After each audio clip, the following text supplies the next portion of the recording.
Bismillah. Assalamualaikum warahmatullahi wabarakatuh.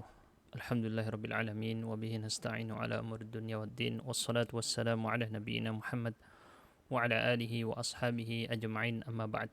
Baik para ikhwan dan akhwat yang mengikuti kajian kitab Muhimmat fil Imla.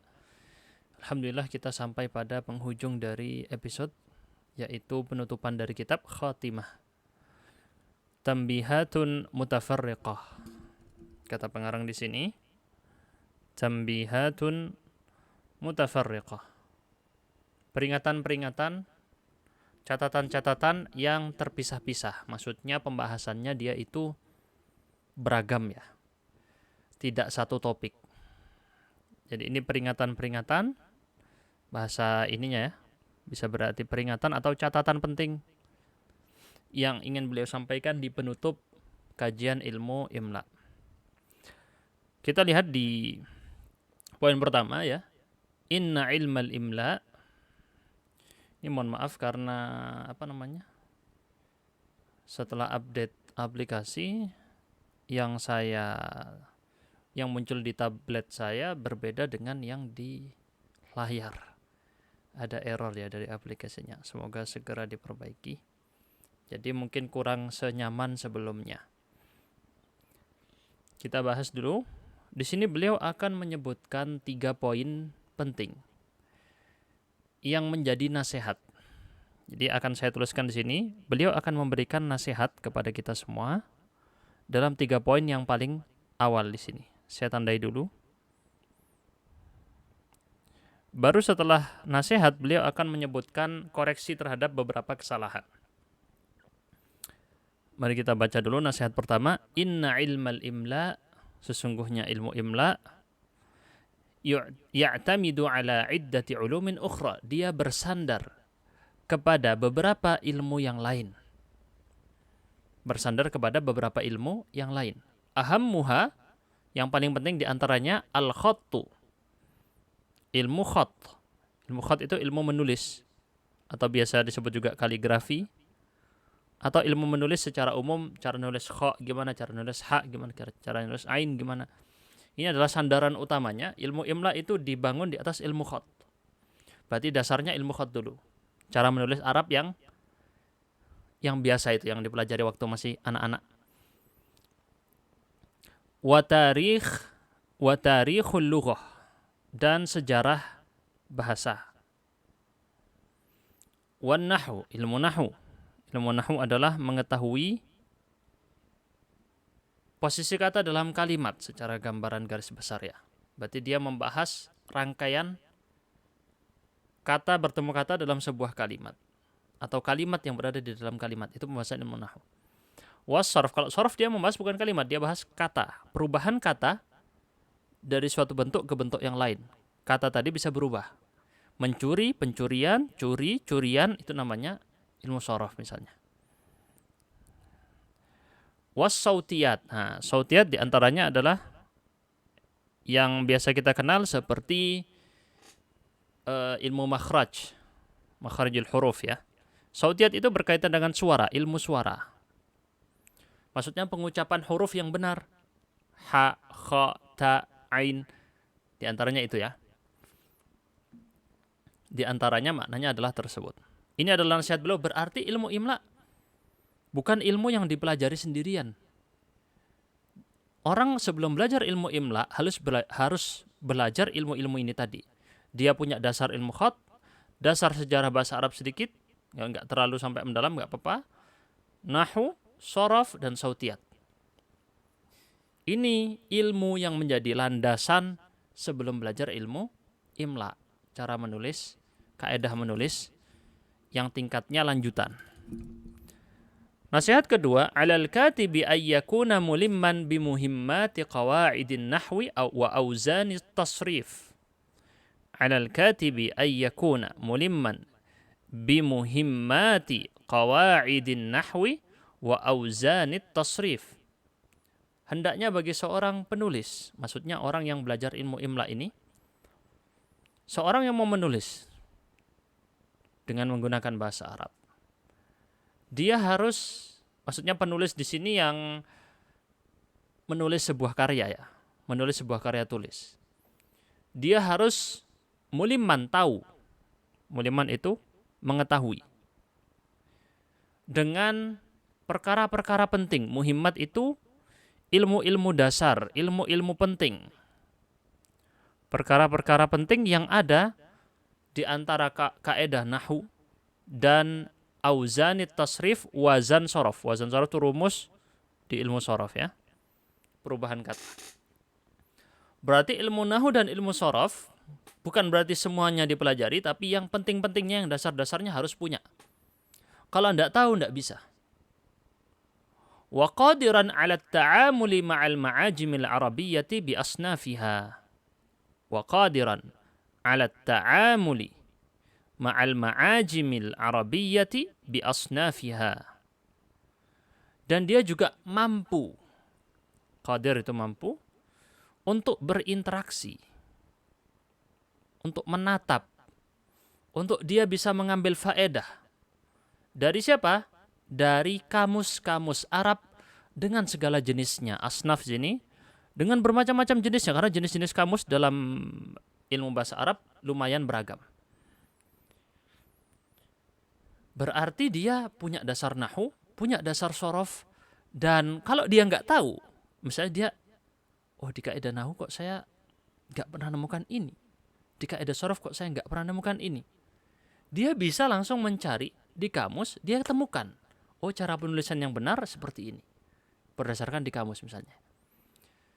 Dia bisa misalnya disuruh coba cari kata, misalnya ya, kata apa misalnya, muhimmat tadi, cari di dalam kamus Arab ke Arab, maksudnya kamus Arab ke Arab ya, dicari, bisa atau enggak cara mencarinya. Nah ini ilmu tersendiri, cara mengkaji atau mencari sebuah kosakata di dalam kamus Arab ke Arab yang beragam bentuknya. Ada yang menggunakan huruf huruf aslinya patokannya, ada yang tidak, atau ada yang dia menggunakan patokan-patokan tertentu. Ada banyak ragam kamus Arab ke Arab. Ada yang sifatnya modern, ada yang sifatnya klasik. Nasihat yang ketiga, beliau sebutkan di sini, alal katibi, hendaknya bagi seorang penulis, ayyukthira, hendaknya dia memperbanyak, minal qiraati wal mutala'ah, banyak baca, banyak menelaah, disuruh banyak baca. Kalau bacanya cuma medsos terus ya tidak dapat ilmu ya. Baca kitab, baca, telaah kitab-kitab.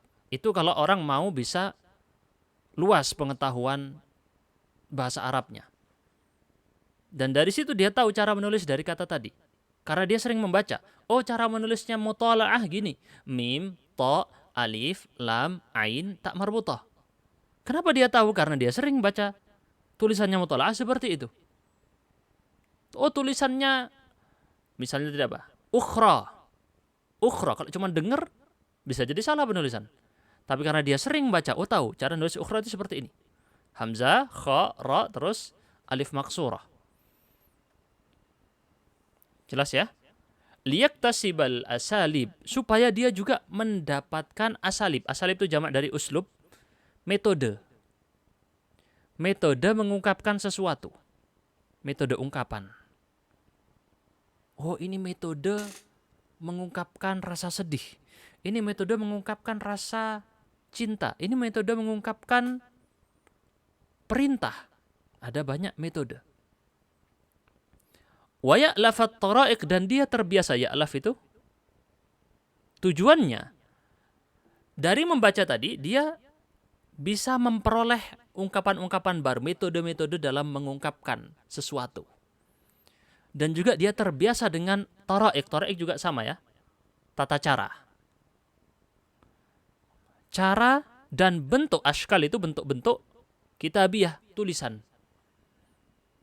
Dia terbiasa dengan berbagai macam cara, berbagai macam bentuk tulisan yang dikarang.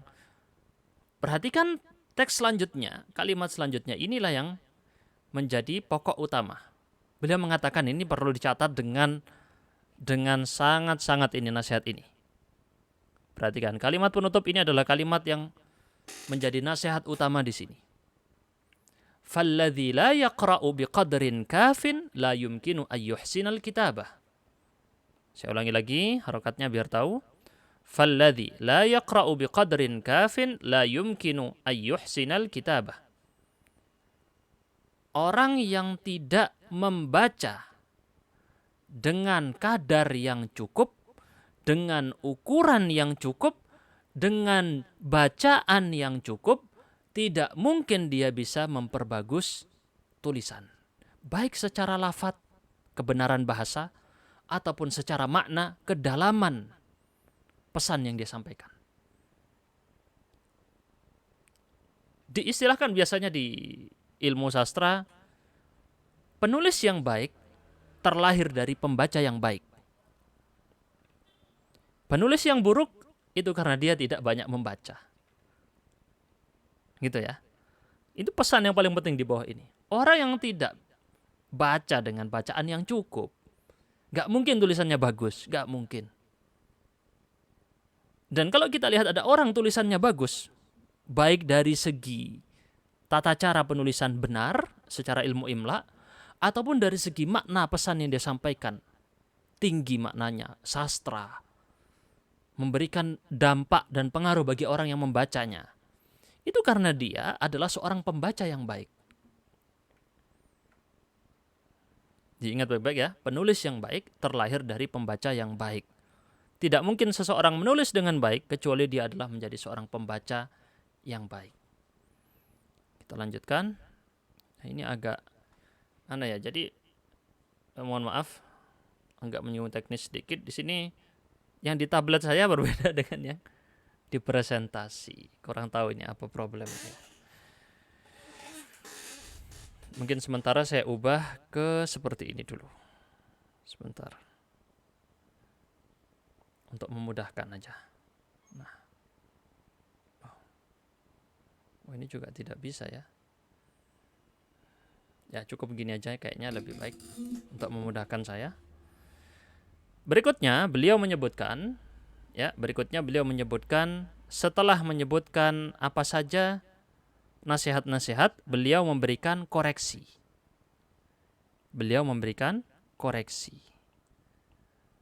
Perkara yang mungkin orang jatuh pada kesalahan dalam ilmu imla. Kita bacakan ya. Yusirru katsirun minal kuttabi awil qa'imina. Saya kayaknya lebih baik tidak mengharokati semuanya. Lebih baik kalau Anda ingin tahu harokatnya, di-pause, videonya di-pause. Karena kalau saya membaca pelan-pelan banget, dan saya harokati satu-satu, videonya jadi panjang. Kasihan orang nanti kalau videonya kepanjangan nggak semangat mau menuntaskan kitab. Jelas ya? Jadi saya ulangi sekali lagi, tolong agar juga mengerti dari saya yang menjelaskan ini, saya menjelaskan kan baca pelan-pelan, nulis juga harokatnya, kalau itu semua dilakukan ditambah dengan menerjemahkan satu persatu kata, maka jadinya adalah videonya kepanjangan. Lebih baik saya baca, ya, tapi saya hanya fokus menulis artinya. Oke. Yusirru katsirun minal kuttabi awil qa'imina bi tiba'atin nusus ala wad'i masafatin bainal wawi wa ma ba'daha. Kayaknya saya tetap kasih harokat ini ya. Ya gimana? Pasti masih pada kesulitan gitu ya. Berarti ilmu nahwu, ilmu sorofnya harus dikuatkan lagi. Kalau masih kesulitan menerka ucapan saya tadi, ilmu bahasa Arabnya berarti perlu dikuatkan lagi. Maksudnya ketika saya baca masih belum bisa ngikutin, harokatin dengan cepat, butuh latihan lagi berarti ya. Butuh latihan lagi. Yusirru. Yusir itu adalah terus menerus. Ngeyel gitu ya. Sebagian besar atau banyak dari kalangan para penulis dan para qaimin. Qaimin itu para pekerja atau pemilik atau orang-orang yang mengoperasikan. Kita sebut apa? Operator ya. Mungkin semacam operator. Orang-orang yang mengoperasikan tiba'ah. Tiba'ah itu adalah percetakan. atau para penulisnya. Banyak yang ngeyel. Ngeyel apa? Ngeyel untuk meletakkan masafah. Masafah itu jarak. Jarak antara huruf waw, waw yang artinya dan, atau yang bermakna lain, misalnya karena banyak makna waw, yang paling sering adalah dan. Wa ma ba'daha, dan kata yang datang setelahnya biasanya dipisah di jarak. Contohnya kita lihat ya. Ja'a Muhammadun wa Ahmadu. Perhatikan di sini dikasih jarak. Kita sering temukan ini di kitab-kitab. Masih kita temukan ini. Ini seharusnya tidak terjadi. Jarak di sini nggak boleh ada jarak. Waw dengan Ahmad di situ langsung nyambung. Ja'a Muhammadun wa Ahmadu. Ini contoh yang salah. Oke? Wa hadza khata'. Ini salah kata beliau ya. Ini salah. Was-shawab, yang benar adalah antuktaba min ghairi masafatin ba'dal waw. Dia ditulis tanpa ada jarak. Dia ditulis tanpa ada jarak setelah waw. Contoh gimana? Ja'a Muhammadun wa Ahmadu. Perhatikan di sini. Tidak ada jarak antara waw dengan Ahmad. Oke, nanti akan ada yang bilang, loh itu kan dua kata yang berbeda. Wa artinya dan, Ahmad nama orang. Kok bisa nulisnya ditempel? Nah, kita lihat di sini ya. Li'anna hurufal ma'ani. Karena huruf ma'ani itu bukan huruf hijaiyah. Huruf ma'ani adalah kata huruf di ilmu nahu. Huruf tapi dia bukan huruf hijaiyah. Huruf hijaiyah itu tidak memiliki makna. Ba enggak ada maknanya ba. Tapi huruf ma'ani mengandung makna. Makanya disebut dengan huruful ma'ani. Dia bentuknya huruf hijaiyah tapi mengandung makna. Contohnya huruf waw. Tapi dia mengandung makna. Maknanya apa? Dan. Di antaranya. Huruful ma'ani, kata huruf di sini, idza kanat mufradah, kalau sendirian. Apa maksudnya mufradah? Ai, yaitu mukawwanatan min harfin hijaiyin wahid. Dia terbentuk dari satu huruf hijaiyah. Contohnya tadi, waw. Terdiri satu huruf. Apa contoh huruf ma'ani yang lebih dari satu huruf? Contohnya apa? Misalnya, ila. Ila ini 3 huruf. Hamzah, lam, dan alif maksurah. Atau contohnya lain apa? Min, dari. Ini huruf ma'ani juga. Kata huruf di ilmu nahu. Min terdiri dari berapa huruf? 2 huruf. Mim dan nun. Yang kita bahas di sini adalah harus yang kata huruf ma'ani yang terdiri dari 1 huruf. Terdiri dari 1 huruf. Fa innaha la tufsalu amma ba'daha. Di situ sampai beliau cetak tebal, tidak boleh dipisah dari kata yang datang setelahnya.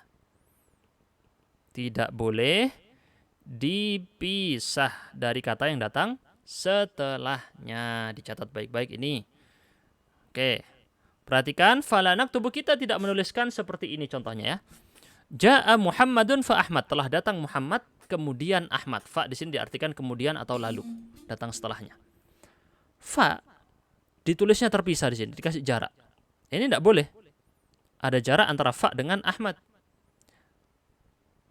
Ya, seharusnya yang benar gimana? Seharusnya fa Ahmad. Langsung begini. Nggak boleh ada jarak antara fa dengan hamzah. Kalau pada fa tidak boleh ada jarak, begitu juga pada waw, karena sama-sama huruf ma'ani terdiri dari 1 huruf. Kenapa dibedakan antara fa dengan waw? Berarti kalau fa harus disambung dengan kata yang datang setelahnya, maka waw juga harus disambung dengan kata yang datang setelahnya, nggak boleh ada jarak. Nggak boleh ada spasi. Kita lanjut. Istanjada Muhammadun bi Ahmad. Muhammad minta tolong kepada Ahmad. Istanjada. Ada jarak di sini ba dengan Ahmad. Bi Ahmad. Harusnya gimana? Harusnya menulisnya adalah berikut ini. Bi Ahmad. Langsung disambung. Sama ya konsepnya ya. Bi di sini artinya dengan, fa artinya kemudian. Katabtu li Ahmad. Itu. Saya menulis untuk. Li di situ bermakna untuk atau kepada. Seharusnya penulisannya adalah disambung. Li Ahmad. Li Ahmad. Harusnya begitu. Ma ra'aituka Ahmad. Ma ra'aituka Ahmad. Maka di sini kalau kita lihat juga ini nggak boleh dipisah. Harusnya gimana?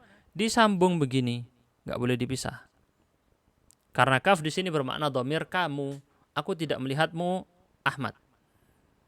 Wa kadzalika sya'nu fil waw, maka perkaranya sama. Sya'n itu perkara. Perkaranya sama pada huruf waw.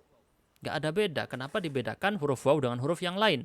Hanya karena huruf waw penulisannya dipisah, tidak bisa disambung, bukan berarti kemudian dikasih jarak antara dia dengan kata yang datang setelahnya.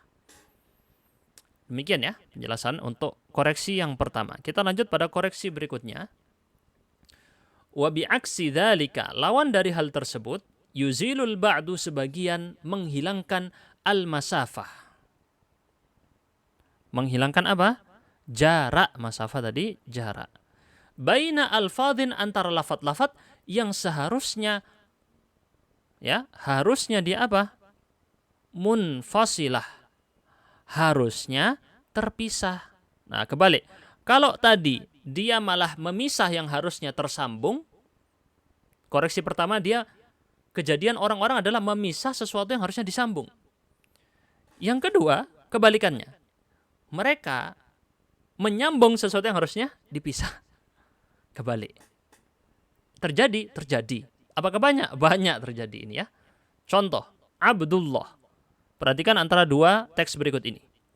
Yang ini adalah salah. Yang ini adalah benar.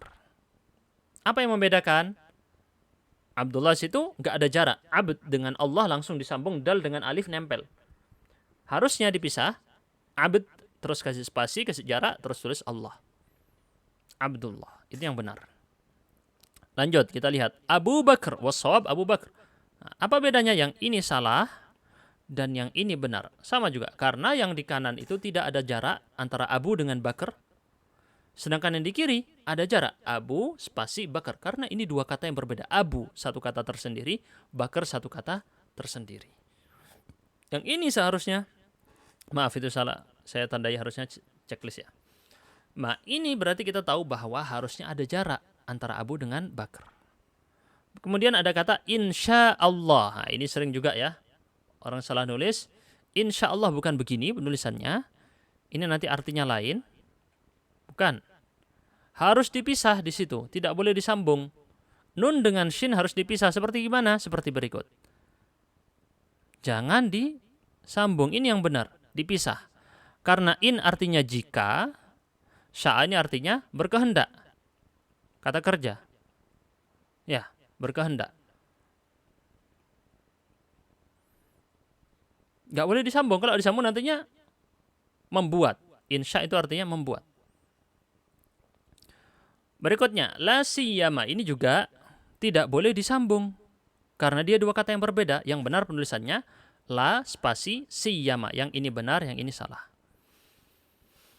La siyama artinya adalah khususnya, terutama. Atau terutama.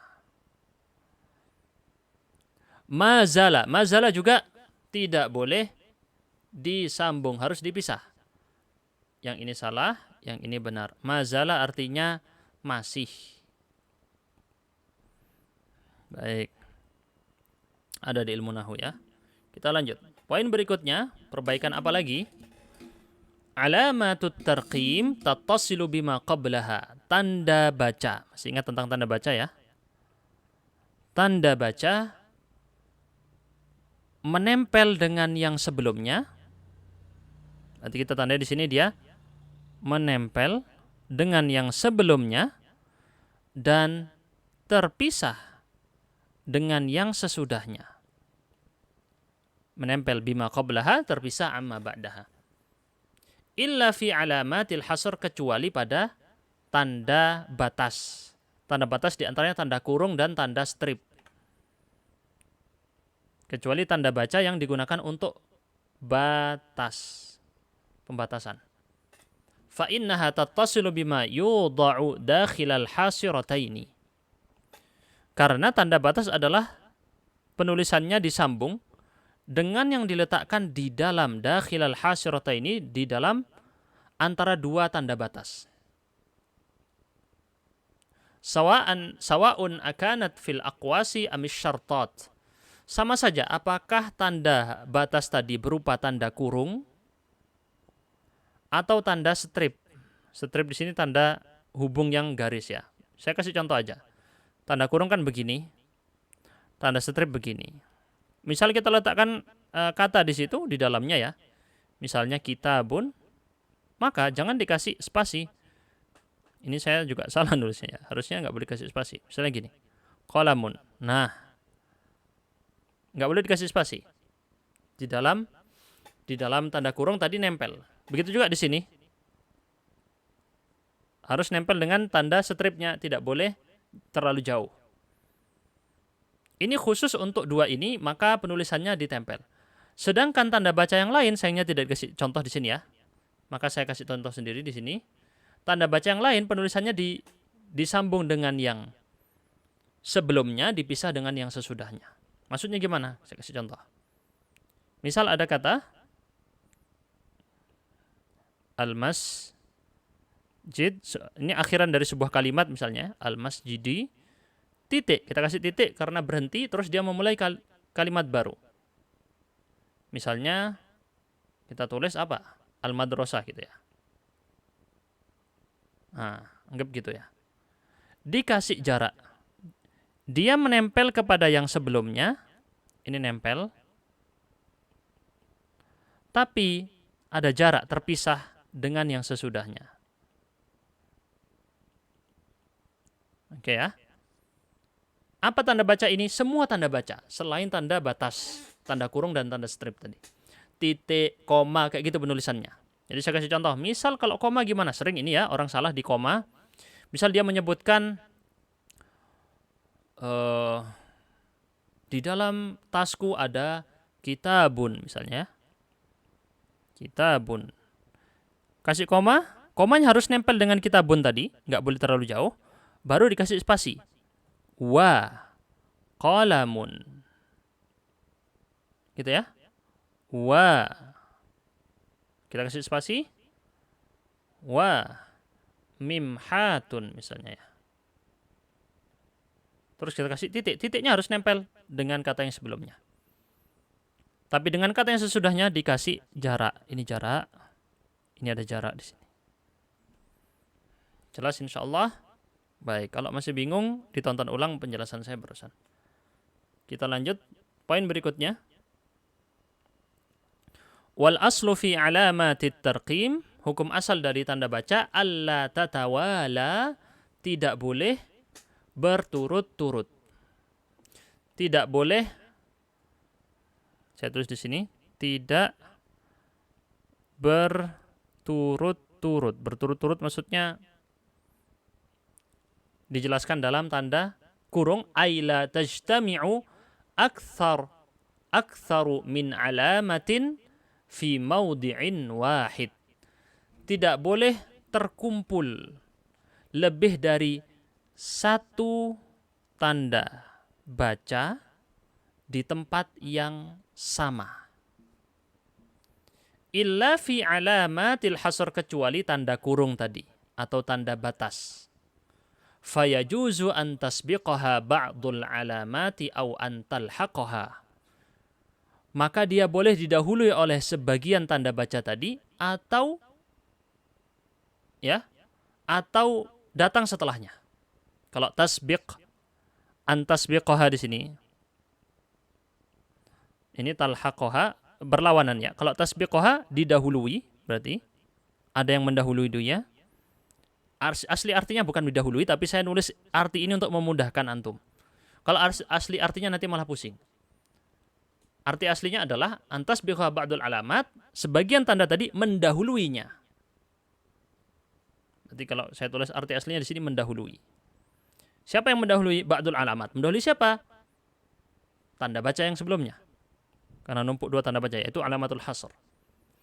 Berarti di sini ya, saya pakai arti aslinya ya. Terkadang saya itu mengartikan dengan arti yang untuk memudahkan.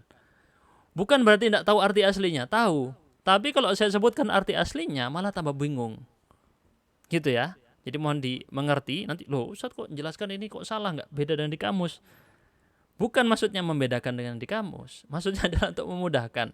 Karena kalau saya sebutkan arti aslinya, malah terkadang sulit dipahami. Au antal haqaha, mendahului atau datang setelahnya. Jadi kalau tasbiqaha ini datang sebelumnya atau datang setelahnya. Talhaqaha. Nah, maksudnya gimana? Oke, saya jelaskan ya. Maka tidak bisa seperti berikut ini. Maksudnya adalah tadi titik, misalnya koma, terus habis koma dikasih titik. Nggak bisa. Misalnya dia bilang qalamun, terus koma, terus titik. Nggak bisa ya. Tidak bisa menumpuk dua buah tanda baca pada satu tempat. Atau dia mau bilang al-ma'u titik dua, terus dikasih koma, terus dia bilang qalil misalnya apa gitu ya, apa gitu.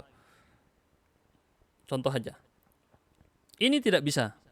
Karena berkumpul dua tanda baca. Jadi nggak boleh berturut-turut. Tanda baca itu dilarang berturut-turut. Kecuali, tadi ada kecuali. Kecuali pada apa? Pada alamatul hasr, tanda batas. Tanda batas boleh. Contohnya gimana? Perhatikan di sini.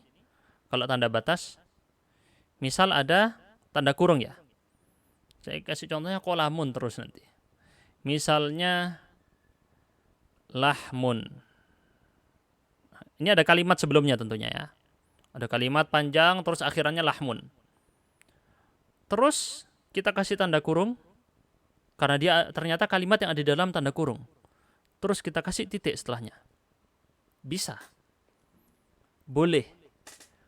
Untuk yang seperti ini boleh. Tanda batas dan tanda kurung. Contoh lain, tanda strip ya. Biasanya ini di jumlah i'tiradiyah. Kemarin sudah saya bahas apa itu jumlah i'tiradiyah. Ada jumlah i'tiradiyah. Misalnya di akhiran dia bertuliskan jayyid. Jayyidan. Gitu ya. Terus kasih tanda syartoh tadi. Tanda batas. Selain dari tanda kurung, tanda batasnya strip. Di ujung yang kanan tadi juga ada tanda strip. Ada dua ya. Setelah ini terus dikasih koma. Terus dia membahas kalimat yang baru. Ini bisa terjadi. Ini adalah contoh yang boleh. Berkumpulnya dua tanda baca di satu tempat. Itu terjadi khusus untuk tanda batas. Yaitu berupa tanda kurung atau tanda strip. Tanda hubung. Baik. Kita lanjutkan. Poin berikutnya. على الكاتب أن يراعي التمييز بين الكلمات المنتهية بألف مقصورة والكلمات المنتهية بياء فالأولى غير منقوطة فالأولى غير منقوطة والثانية منقوطة. Maksudnya apa? Seorang penulis harus memperhatikan, membedakan mana kata yang berakhiran alif maksurah, yaitu ini ya, yang ya tidak pakai titik, dan mana kata yang berakhiran ya. Ini orang sampai sekarang banyak sekali salah, terutama orang yang tidak belajar bahasa Arab. Maksudnya orang-orang Arab sendiri yang nggak belajar kaidah bahasa Arab, wah amburadul di sini. Yang harusnya pakai ya malah pakai alif maksurah, harus pakai alif maksurah malah pakai ya. Apa bedanya sudah jelas disebutkan. Yang pertama pakai titik, mangkutoh itu pakai titik. Mangkutoh itu artinya titik. Ghairu mangkutoh yang pertama tidak pakai titik, maaf. Yang kedua pakai titik. Contoh ya. Al-Qadhi hakim. Ini pakai titik. Nah, dari mana bisa tahu? Ilmu nahwu lagi. Isim maksur dan isim mangkus. Dibahas di ilmu nahwu ya. Al-ismul maksur dan al-ismul mangkus. Silakan cari pembahasan tersebut di ilmu nahwu. Al-Qadhi ini isim mangkus. Contoh yang satunya misalnya al-mustashfa.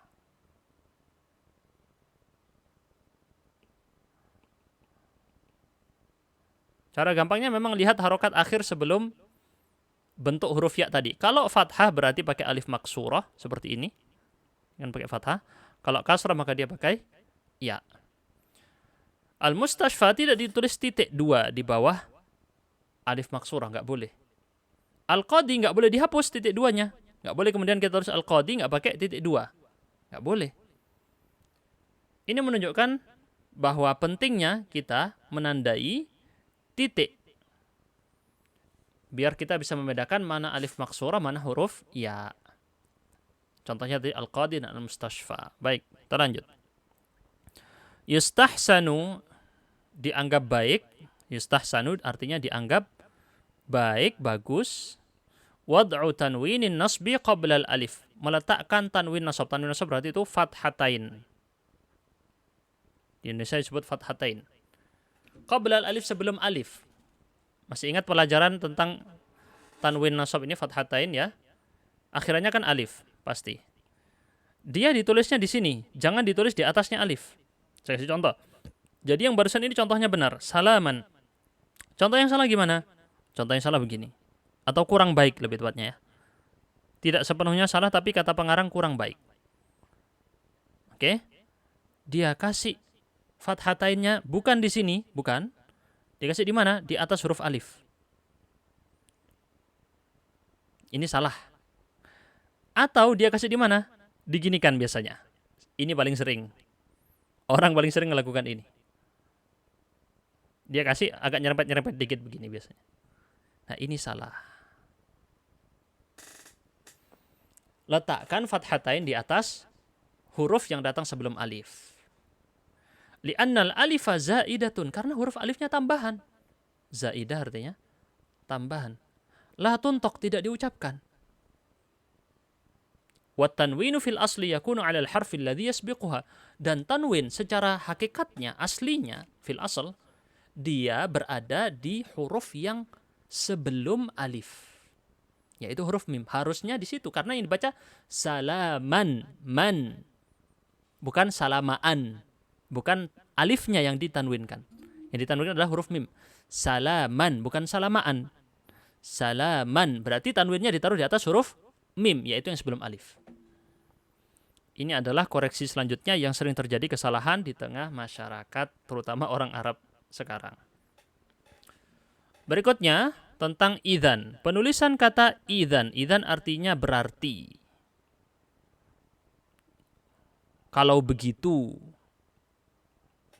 Macam-macam ya artinya. Pokoknya dia untuk menimpali sesuatu. Tuktabu idzan bin nun.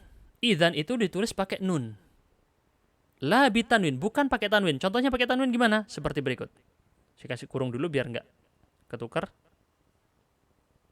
Kayak gini ya. Bentar. Tanwinnya tanda kurungnya kejauhan. Idzan.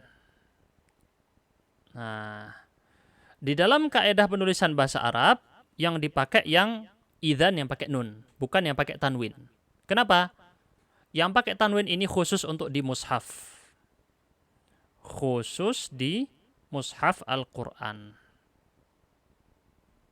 Kama huwa fil mushaf, dia ada di mushaf kalau yang pakai tanwin. Fa inna rasmal mushafi lahu khususiyatuhu, karena penulisan mushaf punya kaedah khusus. Punya pengkhususan sendiri, dia punya hal-hal yang sifatnya spesial buat mushaf. Jadi nggak bisa kita menerapkan kaedah imla. Ini penting juga diingatkan lagi oleh pengarang. Kaedah imla yang kita pelajari tadi semuanya dalam 18 episode ini. Terus nanti antum lihat loh, kok di Al-Quran kok beda? Karena Al-Quran penulisannya punya kaedah khusus. Ya, dia berkaitan dengan qiraat nanti. Sebagian qiraah membacanya begini, sebagian qiraah membacanya seperti itu. Dan itu bisa dibaca dengan satu bentuk. Nah, yang kayak gitu gimana? Itu nggak bisa ditulis dengan bentuk yang modern. Dia hanya bisa pakai bentuk rasmul mushaf yang dinukil dari zaman ke zaman bersambung kepada Utsman bin Affan di masa lalu. Penulisan di zaman Utsman seperti itu, maka diikuti cara penulisannya Utsman bin Affan radhiyallahu anhu. Jelas ya? Maka rasmul mushaf dia adalah sifatnya riwayat, bukan pakai kaedah. Dia sifatnya riwayat. Kita lihat para sahabat Nabi menulis seperti itu, kita tiru. Udah gitu aja. Makanya saya kasih contoh ya. Saya kasih contoh maksudnya rasmul mushaf itu gimana. Rahmat. Di Al-Quran ada yang begini, ada yang begini. Ada yang pakai tak marbutoh, ada yang pakai tak mabsutoh. Oke? Ini di antara maknanya juga atau dijelaskan oleh para ulama yang membahas tentang qiraat ya. Jadi sebagian qiraah, sebagian metode bacaan Quran itu ada yang dibaca pendek misalnya rahmata, ada yang dia dibaca panjang rahmat. Nah, yang ini nggak bisa diterapkan di ilmu modern, nggak bisa. Ini hanya khusus dengan Rasmul Mushaf. Yang satunya rahmati berarti ya, maaf salah. Yang satunya pakai bentuk tunggal, yang satunya pakai bentuk jamak, rahmat. Ini salah satu contoh yang dulu saya pernah pelajari dengan guru saya, Syekh Majdi di Yaman. Kita lanjut. Poin berikutnya ism Amr. Kata nama Amrun. Kata nama Amrun. Tuhdhafu wawuhu, wawunya dihapus. Wawunya adalah wawu tambahan. Untuk membedakan dia dengan kata Umar. Biar nggak ketukar. Orang dulu karena nggak pakai harokat. Saya sudah jelaskan ini ya sebelumnya.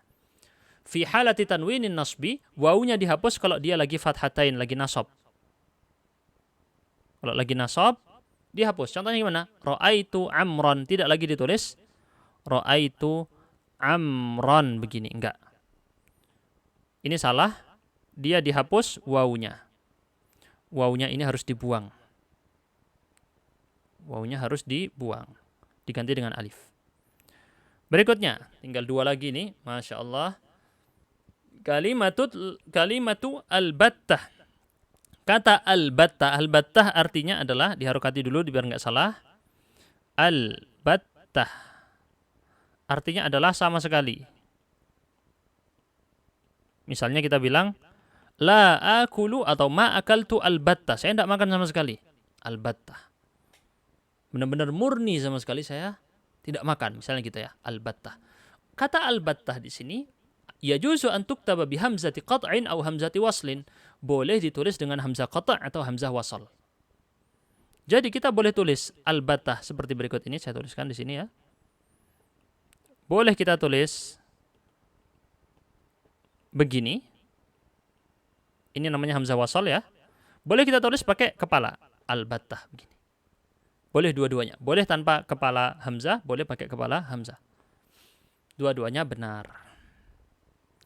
Berikutnya, yustahsanul hirsu, dianggap baik, al-hirsu semangat ya, ala tashkilil huruf, dalam mengharokati, mensyakal huruf, dikasih harokat, dikasih sukun, allati yuaddi ihmaluha, yang mana kalau ditinggalkan, ihmal di sini berarti meninggalkan, mengabaikan ya. Istilah arti aslinya sebenarnya mengabaikan. Kalau kita mengabaikan syakal huruf ini tadi, ternyata yuaddi. Yuaddi itu membawa, mengarahkan. Kepada apa? Kepada labs, ila labsin. Labs ini adalah samar, salah, ketukar, gitu ya. Salahnya di sini adalah tertukar. Tertukar dengan kata yang lain. Fil ma'nal muradi minha, salah dia, maknanya yang mau diinginkan ini ketukar jadinya. Gara-gara nggak tahu harokatnya. Gara-gara nggak diharokati, orang jadi salah. Jelas ya? Dan ini apakah sering terjadi? Ya, lumayan sering ya. Misalnya ya, saya kasih contoh aja yang gampang. Tulisan berikut ini. Kalau orang tidak dikasih tahu yang dimaksud apa, atau nggak diharokatin, orang salah baca nanti takutnya. Ini bisa dibaca al-madrasah. Ini juga bisa dibaca apa? Al-mudarrisah. Al-madrasah sekolah, al-mudarrisah guru. Guru perempuan. Maka di sini ketika kondisi seperti ini, takut orang salah baca, dikasih harokat. Nggak harus semua, kasih harokat dikit aja. Misal dia kasih harokatnya begini. Orang sudah tahu, oh ini maksudnya mudarrisah, bukan madrasah. Cuman dikasih tanda tasydid. Orang langsung tahu. Atau dikasih kasroh saja di sini. Orang langsung tahu, oh ini bacanya al-mudarrisah, bukan madrasah. Atau dikasih tanda gini. Orang sudah tahu, oh iya ini maksudnya madrasah. Atau dikasih tanda sukun. Terserah di mana ya. Yang penting orang jadi ngerti. Diharokati semua juga boleh. Wala siyama terutama al-i'tina bisyaddah. Ini saya sempat kemarin salah dalam menyebutkan di episode-episode sebelumnya. Saya baca syiddah, salah. Bukan syiddah ya.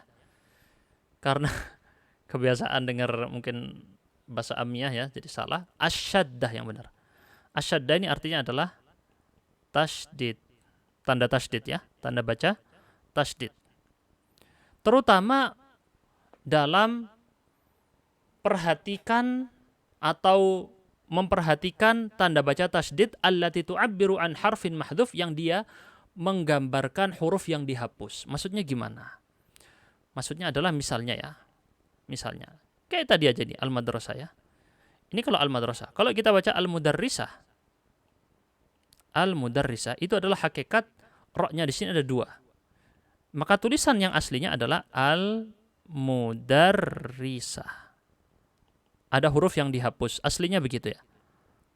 Al-mudarrisah.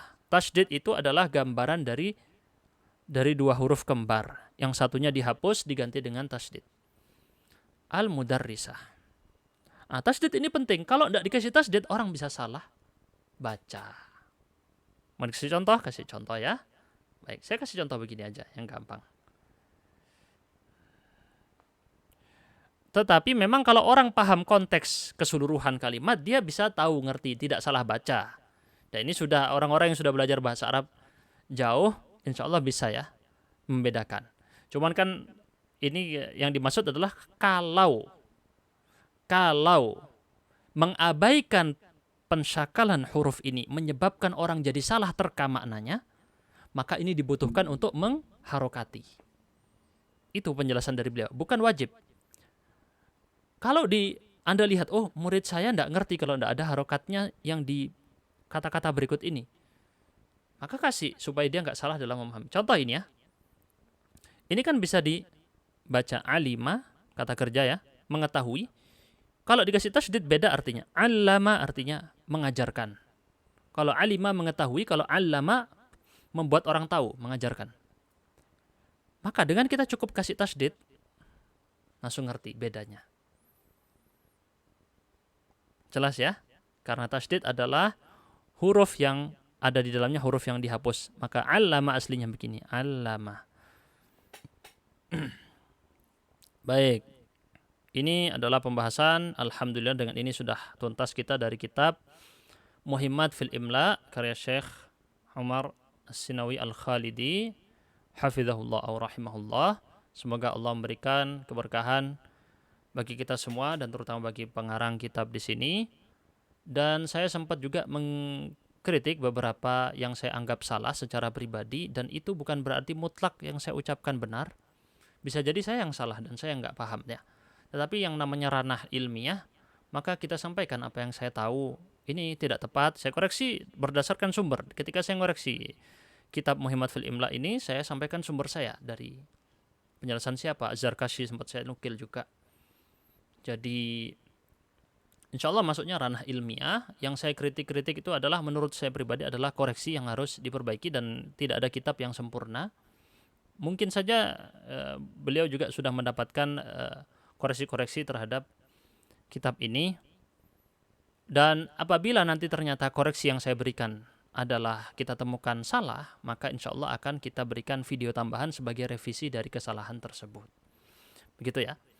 Maka pahamilah ini sebagai ranah ilmiah, ranah di mana kita bisa berdiskusi dan beropini tentunya dengan fakta dan bukti yang valid.